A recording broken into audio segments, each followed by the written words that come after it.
Welcome to the new week.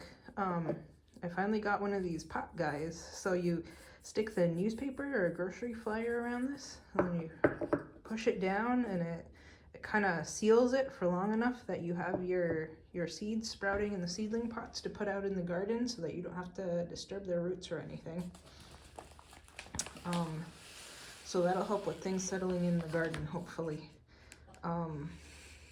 Let me move this over here so you don't see my embarrassing stack of mail. So I got this wandering dude, the one that was in the glass jar upstairs. So I finally put it in dirt either last week or the week before, and it looks like it's settling in okay, so I'm pretty excited. So it's just sitting on this table, so it's gonna get, because I didn't dump any poison in it when I was going through and putting the systemic on all of the plants in the plant room, right? Because it didn't really have dirt, so I thought I would kill it. So this, and then also the ferns that I have settling in upstairs are gonna get a couple rounds of systemic too, just to make sure that everything that's possibly gonna go in that room is well enough treated. So we're not down here too often. Let me see if I can get this to focus. So here's the orchid rack. There's another head on this bromeliad that's been brewing all year. These guys are doing okay. I don't know what it is with those phalaenopsis orchids upstairs, but fine. The violacea is blooming again. I don't know if I can get it to focus on the actual flower, but it's nice. These guys are still blooming. Let me see if I can show you their faces. They're cute. I thought about trying to turn this thing around, but then I'd have to move all of the vines, so I don't know if I wanna, and so I gave up. This is my oldest orchid. I got it from Home Depot like 12 years ago or something now. This one's making a new head because it bloomed off the old spot there. I cut off the bloom stalk. And I got the like elbow marginata variegated vanilla vine before, right? And it died on me. But this one, the one that has like a little bit lighter stripes, it's not completely white. So this one's actually taking off on this rack here. So great. I'm gonna leave it there forever because I swear I was killing this poor plant for a long time. So now it seems like it's actually growing. So I'm gonna leave it here and hopefully it blooms one of these days, and I'm pretty excited. I guess it's growing up this whole entire rack, right? Using it for support. There's Mr. Georgie Pant. Hello. I gave him a nice brushing this morning, so his mane is sticking out nicely. So let's go outside out to the garden. We've had a couple of down to like 24 degrees days, so everything is properly dyed back. I'm gonna pull this off, pull this one off. I think that's all I see for now. I'll get the other one from the other side. I made myself a Thanksgiving feast. I was washing the carrots. I actually dumped the water on this here. See all the nice seed heads on this aster? So every once in a while I go through and pull them off and just dump them somewhere else and hope that I have more asters come up. What else? I still need to move more of the mulch, right? Leaves are completely gone on this pomegranate. Hopefully it doesn't die back all the way to the ground. We'll see. I kind of hate these bushes, but then they look nice in the fall time when everything else is dead. They're nice and yellow, right? Like that one even completely dies back. It's horrible.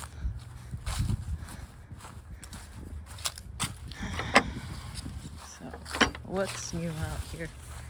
I keep thinking I'm going to come out here and do a little bit of mowing, but realistically I don't think I'm actually going to do it. What else?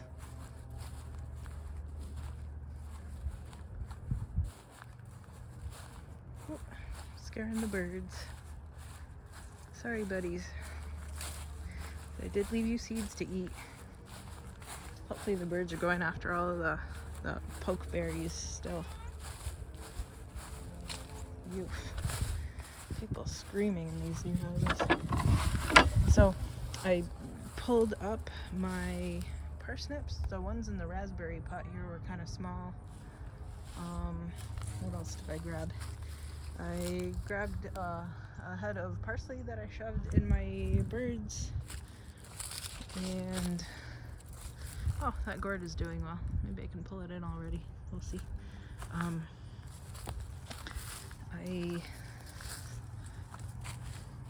pulled the parsnips out of here. These were the big ones. These are the ones that were like this big around. They were tasty.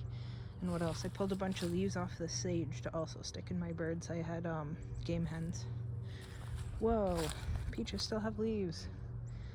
That's a shock and also great. So I think at least 2 different cultivars of peaches sprouted on this from the bud grafting. Hopefully, well, maybe the other ones were, I wonder what that is. Where it's kind of, the thing that's kind of sticking out. I wonder if a bud tried to come out and then didn't. Interesting. But hopefully some of the other buds decide to sprout or something next year. I don't know, but I think I have at least 3 varieties of peaches on this, which is excellent. Looks like the plums still have a couple leaves too, which is nice. The maypops are completely gone. I thought about, oh, maybe I should pull some green leaves off to dry to make into I guess in Europe they use the dried leaves in powdered form as a drink to mix up as a sleeping aid. I'm gonna pull this dandelion seed head down so it doesn't spread too far and wide. I don't need more of them in the beds, right? What else? What else? There's still carrots, of course. There's so many carrots. I'm excited. Maybe I'll pull them in the spring. Some of these, I mean, the seeds have been down since last fall, but maybe some of them didn't sprout until the spring. Who knows? But I'll have carrots in the spring, I guess. The asparagus is dying back too. I guess that one's still okay though. The one that's still green in there, kind of shocked, but that's okay.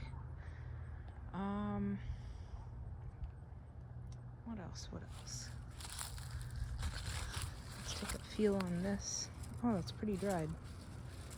Kind of squishy on the inside. Maybe I'll leave it out here to dry out even a little bit more because it's still a little bit green here on this side. Because there's the other one that's up top there, right? And then there's a couple more in here on the bottom there. I'm excited. I'll have some nice luxury bathing sponges. I don't know if the sorrel will perk back up. It might. Some of these leaves look okay still. So maybe it's still edible. What else is good out here? That might be it. My field of strawberries. I'm excited for the spring. Hopefully I can get the construction done that I had wanted to, so that I can plant out in the rest of the yard the trees that I'm still getting shipped in, plant out the trees that are in the garden here too, and then move this ridiculous pile of strawberries that has taken over absolutely everything out into the rest of the yard so I can have a bed of strawberries under the fruit trees too. Man, I'm gonna have a feast next spring. It's gonna be great. So some of these, I swear some of these currants and gooseberries, they didn't have leaves a little while ago, so I think they might have sprouted a second flush after the heat of summer, and they're still holding on to them.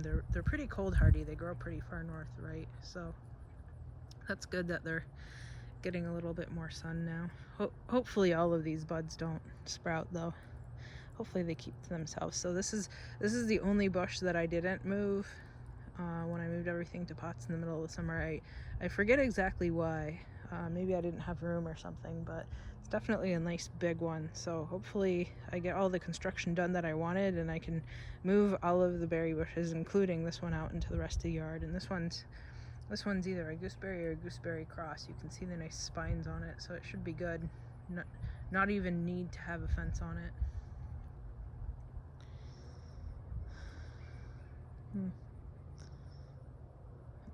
It's a nice day out. It's actually nice and warm in a hoodie. Nice and calm and peaceful and mostly quiet.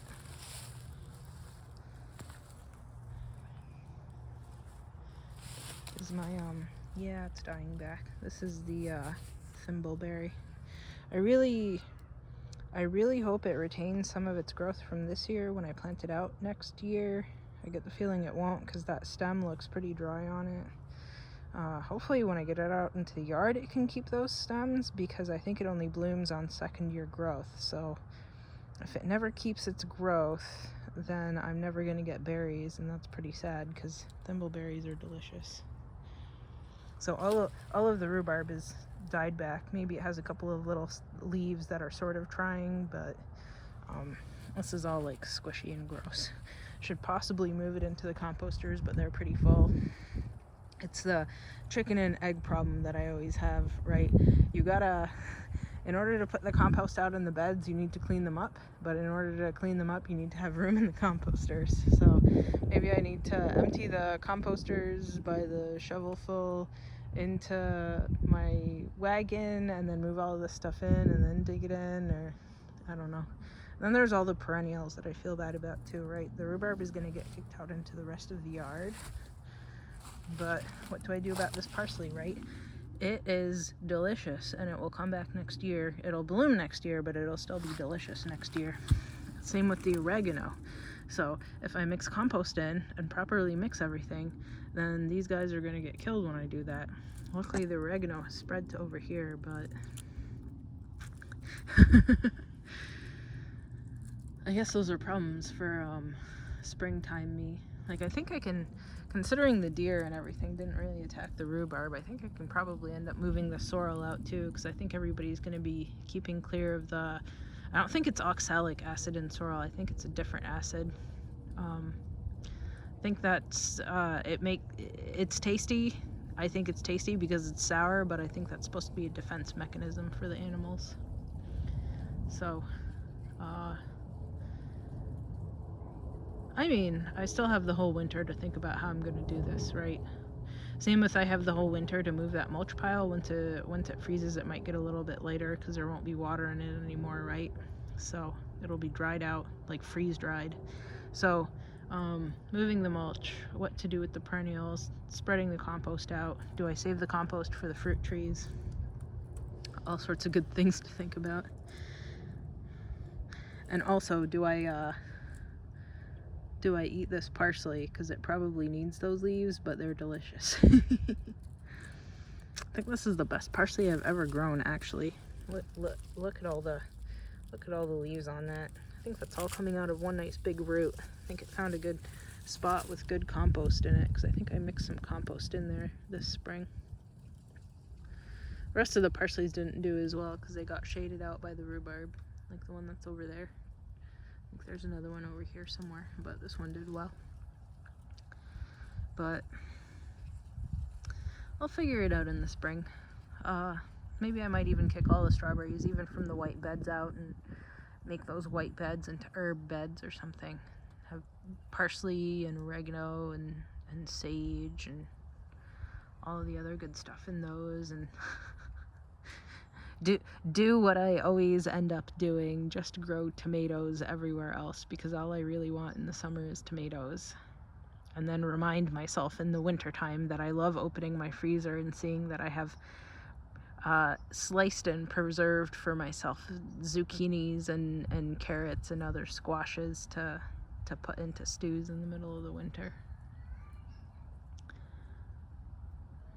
Well, people are waking up, so I'm gonna go hide back inside. Until next week.